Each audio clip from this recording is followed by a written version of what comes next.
The world of F1 has never failed to serve up the most colorful characters. Though it is seen as one of the more regal and highbrow sports, the world of F1 always has a surprise up its sleeve, or mythical characters lurking in the background. While today's scene is dominated by the likes of Toto Wolff and Christian Horner, and their respective Mercedes and Red Bull teams, this was not always the case. In years gone by, certain figures have stood out against the rest, with their larger-than-life personalities and tall tales to boot. Motorsport journalist Roger Benoit, via German publication Blick, recounts one such individual who treated the world of F1 as his playground and left many colleagues and rivals alike aghast. Belgian entrepreneur Jean-Pierre Van Rossum found himself in the world of racing and F1 after looking to entertain himself away from being a stock market guru. In a wild life which had movie script anecdotes at every twist and turn, Van Rossum dipped his toes into the world of F1 while on his way to eventually becoming a convicted fraudster and member of parliament.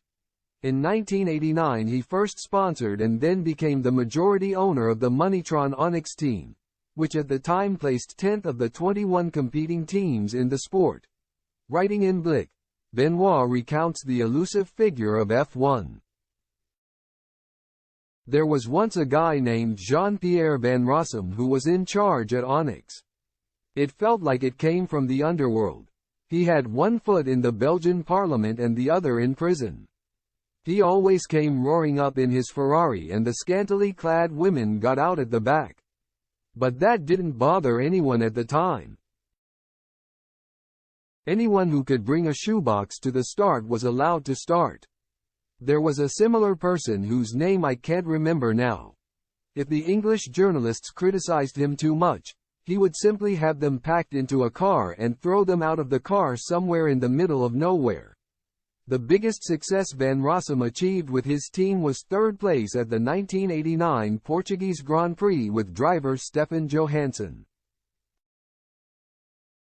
The team signed an agreement with Porsche to use the V12 that Footwork later went on to use in competition. Despite this, which was widely commended as good business at the time, the deal was cancelled when Van Rossum spontaneously announced the deal on Belgian television prior to the initial announcement. According to reports from the time, that same night the stock mogul made the news again after taking to the streets and driving his Porsche to the local town square and setting fire to it.